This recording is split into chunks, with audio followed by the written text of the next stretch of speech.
Well, you see that today in politics. Look at the divisiveness between the Republican and Democratic Party. Like, you're taught that the other side hates the country and everything's going to hell in a handbasket. And it's like, we're all Americans, and why can't we meet in the middle and find common ground? So why does it have to be that you don't love the country as much as I do just because you have a different belief on how something should go?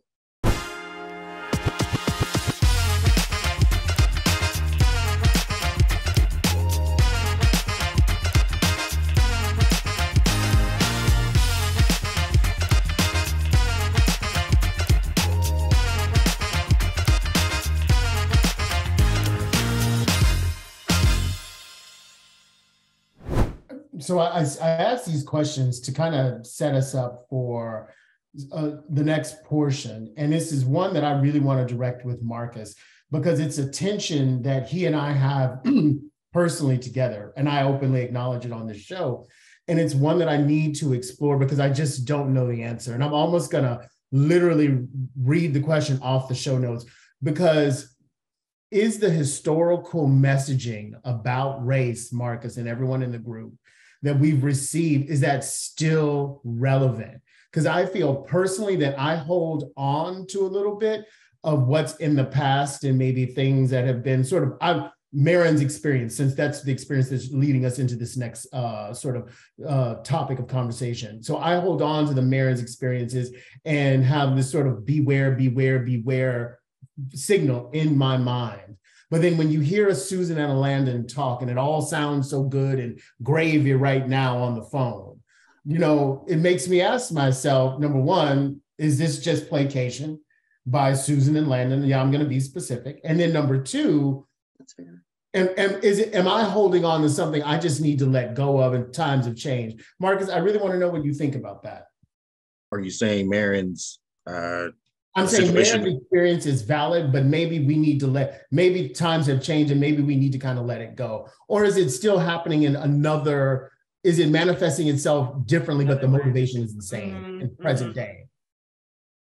I don't think that it's completely removed or eradicated from society. I think it definitely still happens. You can't say that it doesn't. But I do think that there comes a point in time, unless you yourself are personally experiencing it, or if you have, then I don't think we should be so quick to cry foul, if that makes sense. That makes not sense. Assume people's motivations, that they come from some kind of racist motivation or intention or bias. Correct. But just approach the situation human to human without the topic of race coming up, unless it does. Right. So how do you, so I guess to kind of bolster Andre's question, I guess, do you think there's the historical messaging about what to prepare for kind of out in the world as a Black American? Do you think, you say it still exists, do you think that's still relevant today, even if on a person by person, incident by incident, or event, experience by experience, maybe you don't go to that place of thinking about race, but do you think the messaging is still important around its existence and preparation around that? What's your sense about the relevance of history in today's world? Absolutely. Go ahead. No, please go ahead. Please go ahead, because I'm still thinking about the way I'm answering it. So go ahead, please. Absolutely. I think the messaging is still relevant. I think it has somewhat evolved over time. But yes, it's still relevant. Those conversations between children and Black parents still need to be had.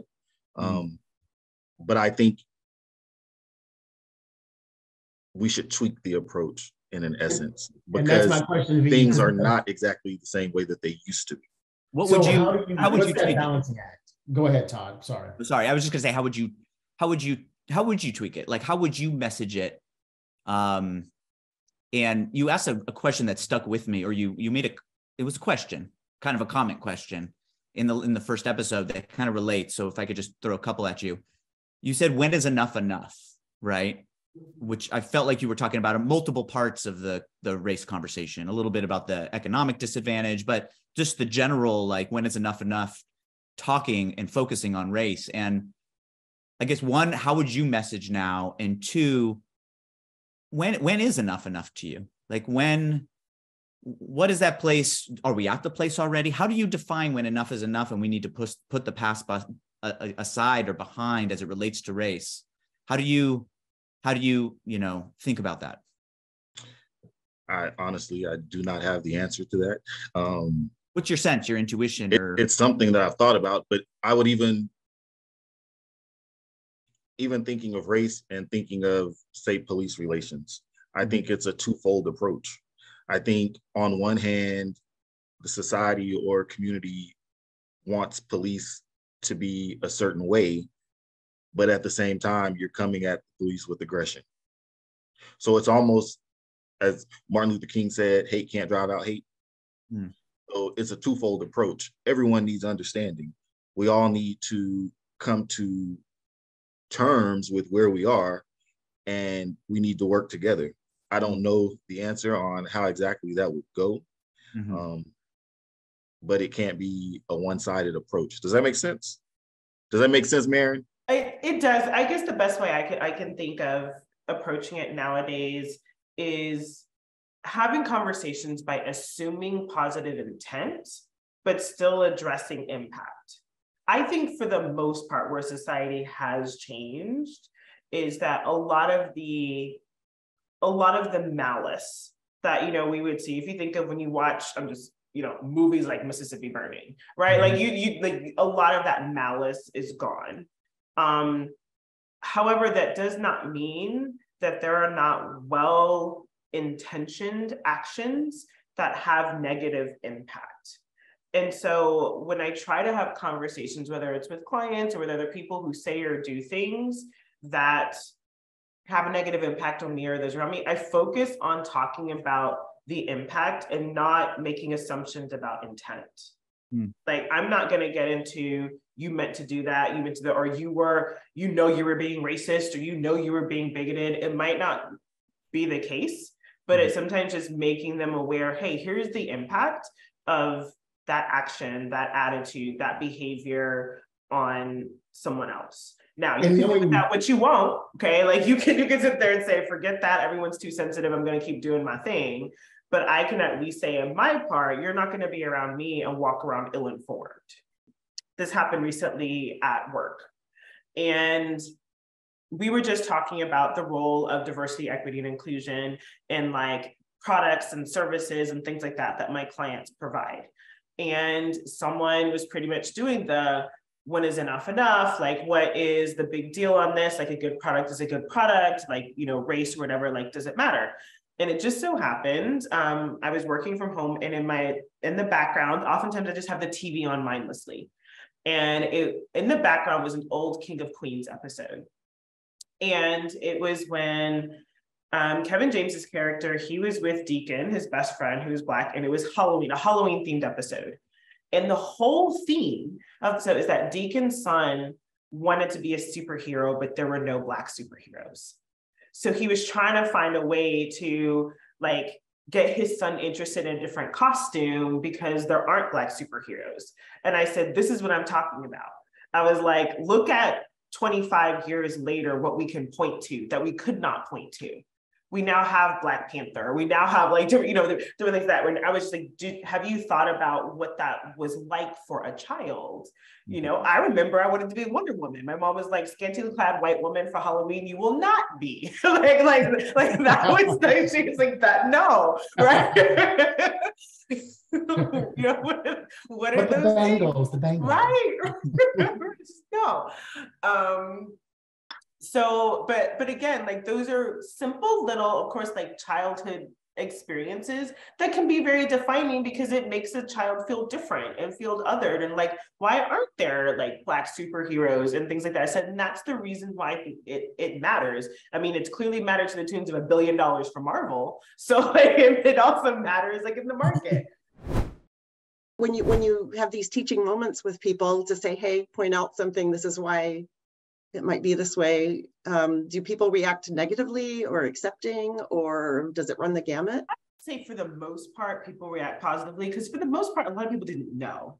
And Yeah. again, like, I think they're reacting more so to let me be aware of the impact, because I never, ever, ever have a discussion around intent with people. That is when people will get defensive and you like get ready to go to battle. But I think for the most, and I also share it from a place of empathy in terms of, you know, hey, I catch myself calling it the master bedroom. You know, I catch myself saying some of these phrases all the time, right? And I was like, I'm still working on it. You know, I had to be taught, just wanted to make you aware of the same thing. Master bedroom, yeah, gosh, I still use that term. Okay. Yeah, they're Teaching trying to, moment for me right now. It literally came from the master's bedroom. I hear you. I never even thought you. about that either. Yeah. Yeah, it does. Because I just did a major remodel of my house, and that's what it was referred to by everybody through the whole process, was that. They're trying to say primary bedroom now, and still Okay, thank you. I still try to fix it, and I still catch it every now and then, but yeah. Thanks. Yeah. I noticed a similarity between Marion and Marcus in terms of not assuming intent of a person. And, you know, just thinking back at your history, like your backgrounds, and, you know, Marion, you've kind of explained to us how you were basically in a place that was mostly white. And so you were put in a place where you had to interact and socialize with white people if you were going to have any kind of social life, right? And Marcus, you shared a little bit about your background, but it sounds like a pretty integrated background as well. Do you think, I guess, how do you think those parts of your background have influenced the way that you think about racism as it exists or doesn't exist in your mind, and just how you engage with these topics? Do you think it's had an effect, and how so? I do. Since our last conversation, I left and I was like, I don't think I really articulated anything about my background, honestly. Yeah. And so I sat and I thought about it. And honestly, when I look back at my childhood, I think I was sheltered. I think I was very fortunate and blessed to have parents. Like, my mom did not play. I was never allowed to spend the night at my friends' houses. My mom and dad ran a tight ship. And so now looking back on it and all the people that I wanted to hang with, and in essence, I was kind of sheltered from that. And I just didn't get a chance to explore, take part in that. And so I feel very blessed in that essence. As far as just dealing with racism, like, I didn't.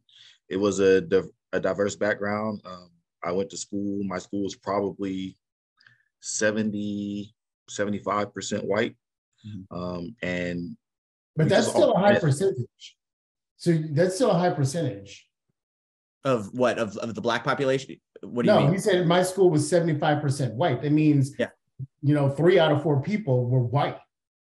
Yeah, so it's not necessarily completely on par with Marion, but it's kind of in that direction. Different than your background, Andre. It sounds like. Well, and also it reminds me of Landon's. And I'm sorry, Marcus, to cut you off. Please resume. No, you're good. It reminds me of Landon's background, and I only say something because I feel like we're talking about our separate backgrounds, right? But there's, so to quote Marcus, when we said we have more similarities than different. Marcus, you just shared that your parents ran a tight ship. In some ways, maybe you were sheltered. Sounds like, Landon, that was some of those themes in your childhood as well. And so it brings me back to the word history, right? Because you're recounting your personal histories. And so when you have these personal histories with more similarities than differences, how can I say this? How can I say this? Is there value in focusing on those personal histories and rolling that up to race, those racial histories, so much? I think there absolutely is value, but I don't think that value. What's that value? I think the value is that we do share commonalities and we are more alike than we are different, but culturally and based on historical things that have happened, we just don't focus on the similarities. We focus on the differences. That's what occurs naturally. And so I just think you have to be willing to change your mindset in a sense. Does that make sense? Yes. What Or mindset? even What's just the not mindset viewing change? different as bad. I couldn't hear you, Mary. I said, or even just not viewing different as bad. Like different is just different. I think a lot of times people think, Yeah. even if I call out that my experience is different, I'm not saying my experience or what I go through is better or worse. I'm just saying it's different. And I think people kind of get caught up in this, you know, assigning value to difference when, you know, it is just kind of what it is. Absolutely. You see that today in politics. Look at the divisiveness between the Republican and Democratic Party. Like, you're taught that the other side hates the country and everything's going to hell in a handbasket. It's like, we're all Americans, and why can't we meet in the middle and find common ground? So why does it have to be that you don't love the country as much as I do just because you have a different belief on how something should go? And for those of you who are conservative leaning on the call, is that why do you feel that you know concentrating on difference just being and not being bad or good, but just being different is a struggle sometimes for conservatives? Like, conservatives seem to want to highlight it. I'm not saying that liberals don't. Liberals will highlight it, but you know, it's like as though if you talk about, for example, the uniqueness of Black history and with, you know, what Maren and Marcus have shared and I've shared, that breeds an air of defensiveness. And so I have to wonder, with the, you know, we have more in common than we are different. Why do some people, especially some that are conservative leaning, feel uncomfortable with that? I think that's a great question, Andre. And, you know, like the conservative mindset is, you know, steeped in the American civic religion, I would say. The kind of what I've been talking about is my historical interpretation is that, you know, this was handed down by God, and these were great and upstanding people who made amazing advances in setting up democracy, and that got the ball rolling on this American project, right?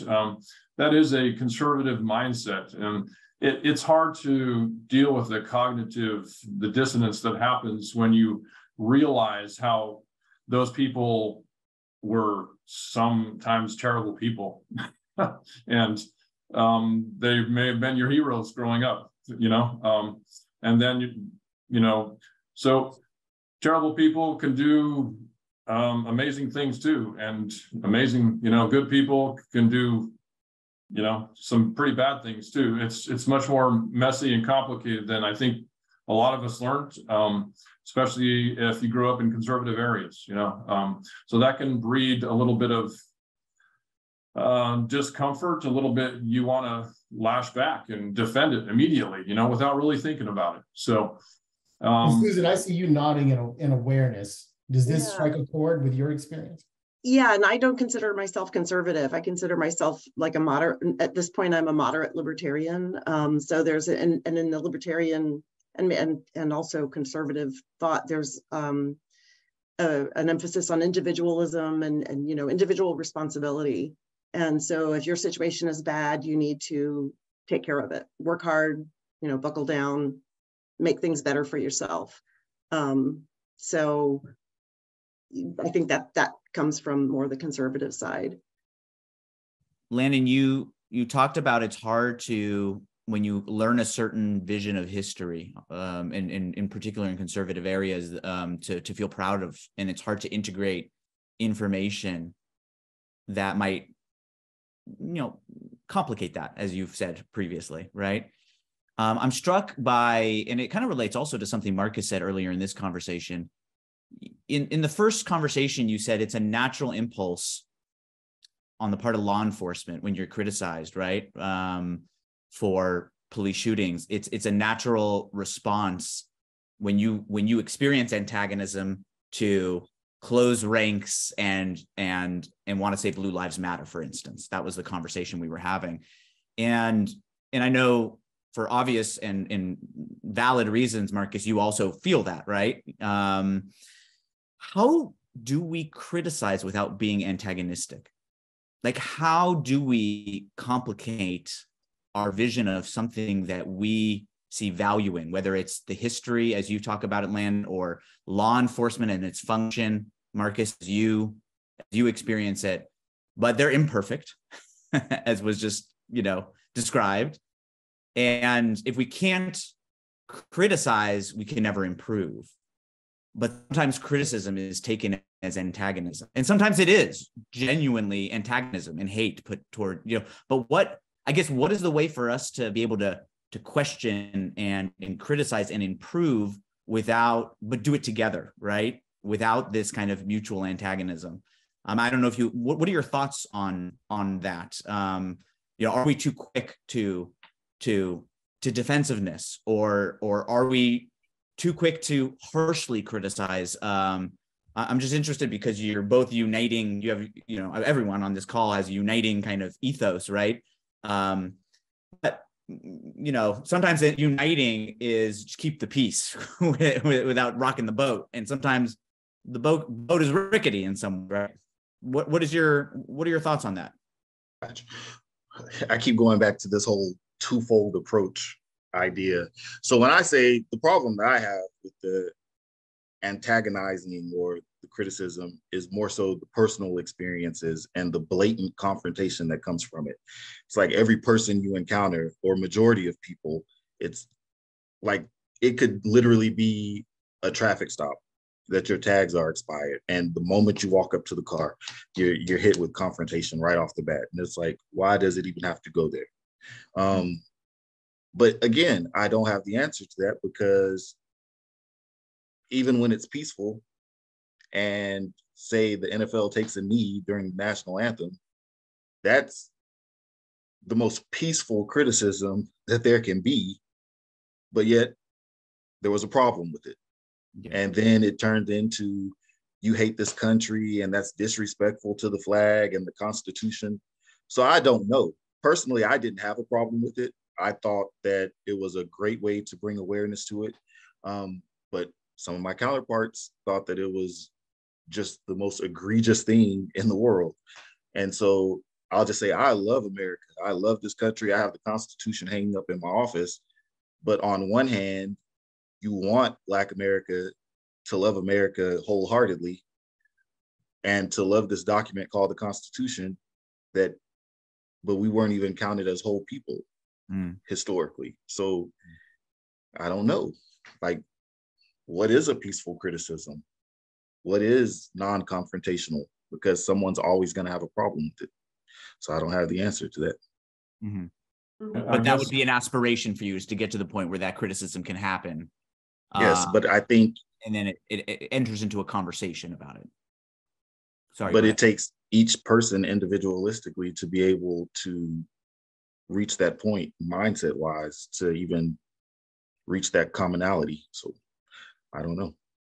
So I am interested in piggybacking off of your statement, Marcus, with something just very relevant, given that, we just had the Super Bowl happen yesterday. And, I know what you're saying. Who likes you're to going to talk scroll about around and the Black National Anthem being sung by Shirley Ralph. I'm really interested, especially from like Susan and Landon, your thoughts on, first of all, if you knew anything about the Black National Anthem, because I can say in the Black church, I grew up having to learn all the verses. we sang it like all the time, not just during Black History Month. And also I had to learn the history of it, that it was a poem written to Abraham Lincoln after the Civil War. So like it definitely, in a lot of ways, is extremely patriotic, but it seems to be being received in a poor manner. And I don't know if it's because people don't know the story behind it, or if people really think Black people sing it instead of the national anthem, which I've never, ever, ever, ever had happen. I'm just interested in I don't understand the vitriol around it. It's so funny because I have that on my list of topics here. I wrote down lift every voice and sing as something to talk about. I think it's an amazingly beautiful song that I didn't know anything about until a few years ago. And I've got no problem with it being sung. It's beautiful. The words are beautiful. The music is beautiful. And she did a great job singing it yesterday. Maybe the vitriol comes from the fact that it's called the Black National Anthem. So I mean, I think that might be where the rub is, because it's an anthem for sure, but does that imply, when people call it that, does it imply we are two separate people, two separate cultures and nations? And maybe that's where the rub is. Yeah, I don't have any problem with it called that, but, and sure, do the Star Spangled Banner as well. I mean, that, you know. Yeah, I mean, I know it initially was just called a hymn, Lift Every Voice and Sing. It was adopted as the Black National Anthem in like the 1920s or whatever. So the song has been, and then yesterday, one of the reasons it was sung is it was like the 123rd or 24th anniversary of the song. So it's been around a really, really long time. Yeah. And it was the first time two Black quarterbacks ever started the Super Bowl. Yes, that's also why it was important. And there was a Black female coach on the Philadelphia Eagles sidelines as well. So there was a lot of symbolism behind it being sung. I think also even understanding, you know, especially in the years that it was first adopted as the anthem, the lyrics rang more true to the Black experience than the national anthem in of itself. I mean, if you think of it being sung in the 20s, 30s, 40s, and 50s when Black people couldn't even vote, right? But now it also just being a tradition, like kind of similar to you, Susan, you know, aside from being forced to memorize it, when I do stop and think about the lyrics, it is a beautiful song in terms of, you know, how far we have come in it really representing a big part of the African-American struggle. It's a hopeful song. It's a hopeful about the future, and that's what's so beautiful about it, knowing when it was written, and there was so much more horrible stuff to go through yet, and yet there was still hope. I just got good. I mean, it's just goosebumps. It's great. So what makes conservatives feel threatened by that? Yeah. Calling it the national anthem. That's the calling it the Black national anthem. Yeah. So I saw a article, I think it was a news station out of Alabama, and I just saw the headline of the article, but it said something to the effect of raise every voice and sing the so-called national Black anthem sang at the Super Bowl. I was like, whoa.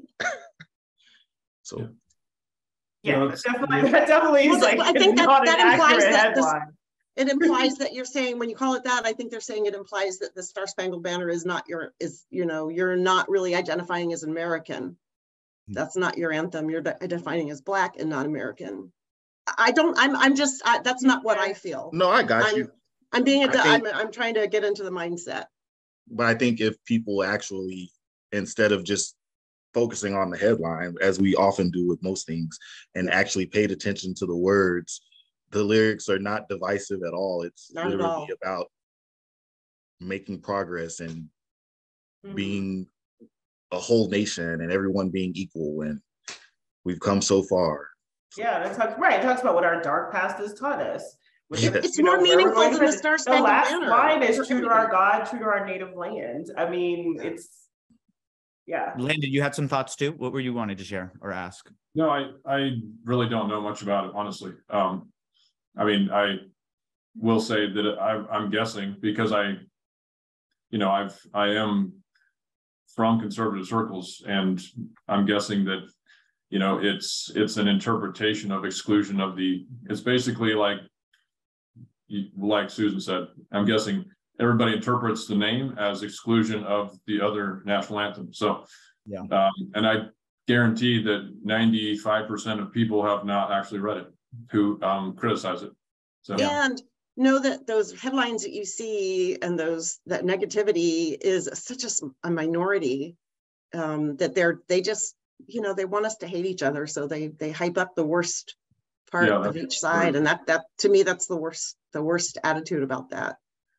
I think there is a general thing that it points to, though, which is a broader question of kind of a unique Black experience and uniquely Black spaces or contributions, right? Because, I mean, listen, I in my history relate a lot because my grandparents on one side were Holocaust survivors, right? And I know that deep persecution of that on that level breeds a certain kind of strength of identity and need to connect and express oneself as a group, right? And well, so even more than that, that's how you gain rights.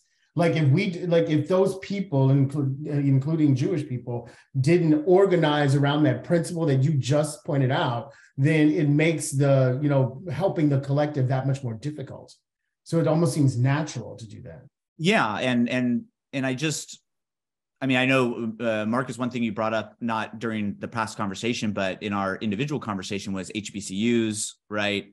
And this kind of desire or need, or, need just because there weren't other opportunities to create spaces. The Jews did the same thing, right? There's always this question of why are there so many Jews in law or finance or entertainment? It's because those were the spaces where they could actually work. Right. And so when you're excluded and or to the next level persecuted, there is a natural inclination to want to have your space,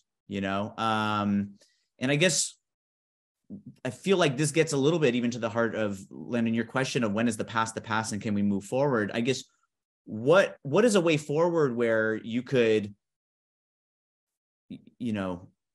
express something as part of your identity that might not be American? It is American, but there's also a unique part of it, right? It's Black, or it's Jewish, or it's female, Susan, as you've brought up, right? It's some part of your identity, but at the same time, do it in a way that that doesn't feel threatening to the broader uniting identity, right? Can you sing a Black national anthem and still be patriotic and call it a Black national anthem, right? Right.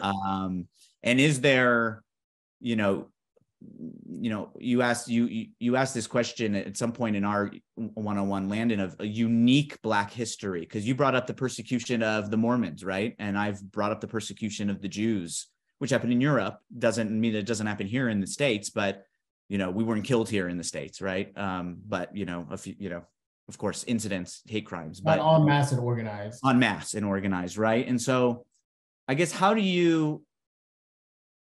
Landon, how do you process this idea of a united America, but at the same time a need to express uniquely?